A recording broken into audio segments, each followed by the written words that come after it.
C'est une vision qui consiste à bâtir le siège de l'Église selon le plan révélé par le Saint-Esprit à son fondateur. Pour le prophète Bébel Kwaku, cette 12e année marque le début de la réalisation des grands projets qui vont symboliser la maturité de son ministère sous l'orientation de Dieu. Pourquoi nous célébrons ces 12 ans?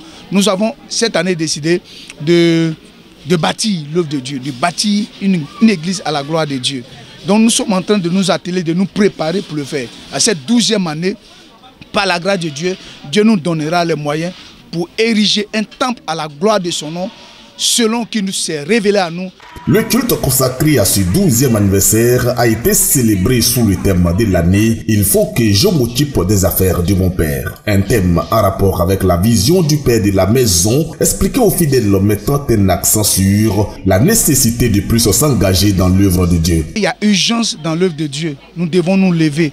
Et donc nous avons célébré ces 12 ans pour montrer que il est temps, nous avons compris qu'il fallait qu'on se lève pour gagner des âmes pour la cause de Christ. Le Seigneur est en train de nous exhorter à pouvoir donner du temps pour le Seigneur. Et j'encourage en ce jour béni de Dieu, tout le peuple de Dieu à se donner encore corps et âme pour l'avancement de l'œuvre de Dieu.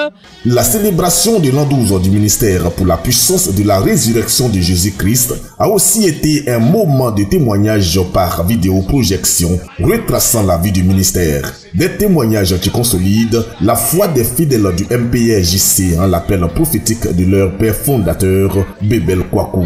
Nous n'étions pas comme ça. Vu les photos d'avant, nous n'étions pas comme ça. Nos situations n'étaient pas comme ça.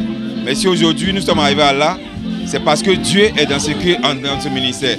Et je rends gloire à Dieu. En 12 ans, vraiment, ce que je retiens, vraiment, c'est l'engagement de l'homme de Dieu. C'est l'engagement de l'homme de Dieu. Il ne joue pas avec l'œuvre de Dieu. Et c'est cette remarque-là que j'ai remarqué en lui. Et c'est ça qui m'a impacté. Et c'est ça qui m'a donné encore le courage encore de m'accrocher davantage encore à l'œuvre de Dieu.